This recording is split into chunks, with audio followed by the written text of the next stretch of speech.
Good evening all of you. जब हम किसी कंपटीशन की तैयारी करते हैं, प्रिपरेशन के लिए जब हम लगते हैं, तो हमारे सामने जो सबसे बड़ा प्रॉब्लम होता है वो ये होता है कि हम कंटेंट कहाँ से लेके आएँ। दूसरी चीज़ ये होती है कि जिन कंटेंट्स को हम पढ़ रहे होते हैं उस पर हमारा कॉन्फिडेंस नहीं होता। हमको होता है कि यार जो चीज़ हम पढ़ रहे हैं वो कितना कॉन्फिडेंट है। या फिर कभी कभी ये होता है, जो बच्चे नई नई तैयारी शुरू किए रहते हैं उनको होता है कि जो मैं तैयार कर रहा हूँ वो राइट वे में मैं कर रहा हूँ, या फिर मेरा रास्ता गलत है, कहीं ऐसा ना हो कि मैं इतनी मेहनत कर रहा हूँ मेरा प्रोसेस ही गलत हो। तो इन सब समस्याओं से छुटकारा पाइए और एक प्लेटफॉर्म आप लोगों के लिए तैयार किया गया है ताकि उस प्लेटफॉर्म पे आएँ, आपको सारी चीज़ें विद प्रूफ अवेलेबल कराई जाएँ, आपको ऐसी टेक्निक्स बताई जाएं जिनके मार्फत आप उन चीज़ों को बहुत ही आसानी से तैयार कर सकें, और बीच बीच में आपसे एग्जामिनेशन लिया जाए ताकि आप ऑनलाइन एग्जामिनेशन कैसे देते हैं उस चीज़ को फेस कर सकें, उस चीज़ को समझ सकें। और मैक्सिमम क्वेश्चंस आपसे इतने पूछ लिए जाएं कि आप किसी परीक्षा में बैठें उसके पहले आप पूरे कॉन्फिडेंस में हों। तो ज़्यादा समय न लेते हुए हम लोग एक छोटा सा आप समझ लीजिए डेमो देखते हैं कि नहीं किसी चीज़ को हम कैसे तैयार कर सकते हैं इजी वे में। तो इजी वे में तैयार करना, मान लीजिए सपोज ली दैट कि आप म्यूज़िक के स्टूडेंट हैं, आपको थाट तैयार करना है। आपको जैसे कि पता है कि विष्णु नारायण भारतखंडे जो थे उन्होंने थाट वर्गीकरण का निर्माण किया। थाट वर्गीकरण से पहले हमारी जो संगीत पद्धति में राग रागनी की पद्धतियाँ थीं उसमें तमाम ऐसे एक्सक्यूज थे जिनको लेकर के अलग अलग विद्वानों के बीच में ही अलग अलग मत था, वो एक मत नहीं थे।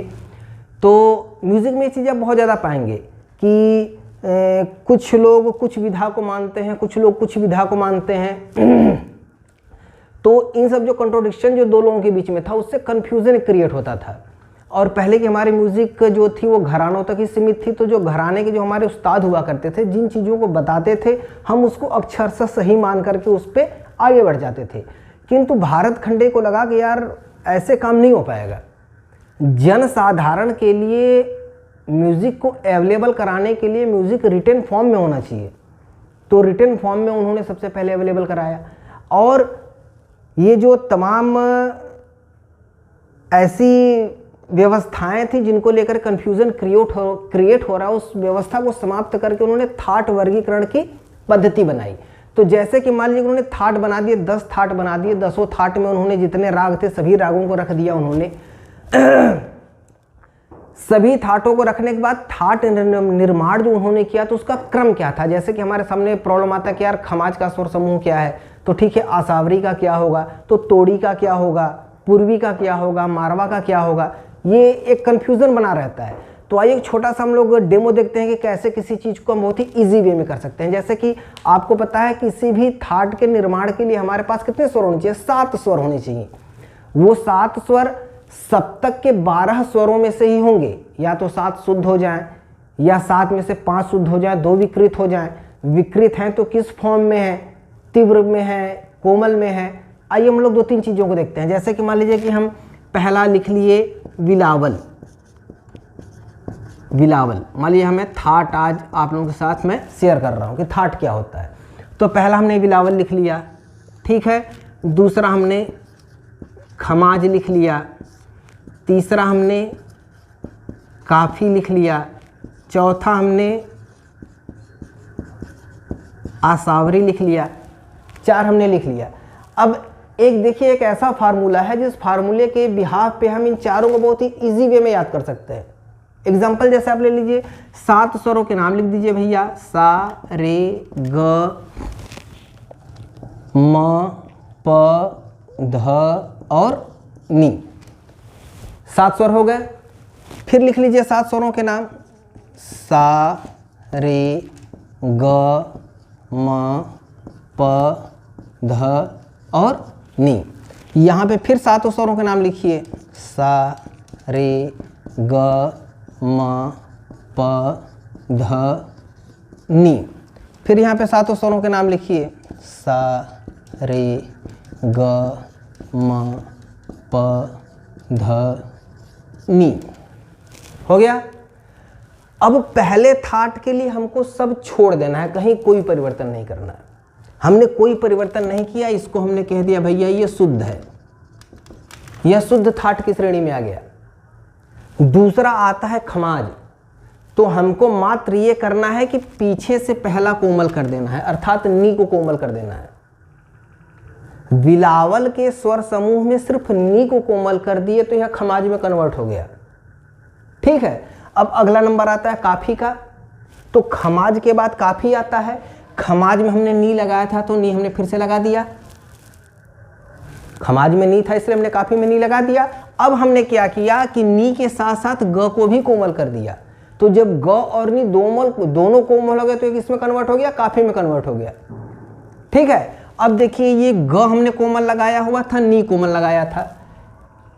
ठीक है, लेकिन आसावरी में कन्वर्ट करने के लिए ध पे भी हम कोमल लगा दिए। ग नी के साथ सिर्फ ध को भी कोमल लगा दिया तो हमारा काफी से कन्वर्ट होकर के आसावरी में आ गया। ऐसे ही छोटे छोटे परिवर्तन करते हुए हम थाटों के समूह को तैयार कर सकते हैं। थाटों का स्वर समूह हमारा तैयार हो सकता है। और आज के समय में जब किसी भी एग्जामिनेशन की हम तैयारी करते हैं तो उसमें वो सिर्फ छोटी से छोटी चीज ही पूछता है। आपको रिटन फॉर्म में नहीं कुछ लिखना है, आपको बस किसी भी टॉपिक को बहुत ही बारीकी से देखना है कि उसमें अगर उस टॉपिक में छोटी से छोटी कोई चीज़ अगर वो हमसे पूछ लेता है तो मैं उसको कैसे समझूंगा और कैसे उसका उत्तर दूंगा। तो इसी प्रकार हम लोगों ने इस सोच के साथ इस क्रम को आगे हमने बढ़ाया हुआ है कि जो बच्चे, अब देखिए आज से कुछ समय पहले तक ये चीज़ें अवेलेबल नहीं थी, कहीं क्लास नहीं मिल पाता था। जो स्टूडेंट्स होते थे, खास करके जो म्यूजिक के स्टूडेंट होते थे, उनके लिए कोई ऑनलाइन क्लासेस की व्यवस्था नहीं होती थी। किसी प्रकार का कोई भी ऑनलाइन पेपर नहीं मिल पाता था कि बच्चे उस चीज़ की तैयारी कर सके। मॉक टेस्ट की कोई व्यवस्था नहीं थी। तो उन सब चीज़ों को ध्यान में रखते हुए हम लोगों ने ये सोचा कि अब जो म्यूजिक के स्टूडेंट्स हैं उनको इस प्रकार की समस्याओं का सामना न करना पड़े। नोट्स उनको हम अवेलेबल कराएंगे, उनका मॉक टेस्ट हम लेंगे, ताकि उनकी इतनी प्रैक्टिस करा दी जाए कि जब वो एग्ज़ाम में बैठे तो कॉन्फिडेंस में रहें। बाकी बच्चा अगर मेहनत करेगा तो 101% वो सक्सेस भी होगा। म्यूजिक से रिलेटेड किसी भी प्रकार के किसी कोर्स की तैयारी के लिए आप लोग CP स्मार्ट क्लासेस के ऑफिस नंबर पे 8299226960 इस नंबर पे कांटेक्ट करें। किसी भी प्रकार कोई इंक्वायरी हो आप इस इंक्वायरी को करें, और ज़्यादा समय न लेते हुए बहुत ही जल्द जब आप वीडियो देखें तो वीडियो देखने के बाद आप 5 मिनट विचार कर लें, 10 मिनट विचार कर लें।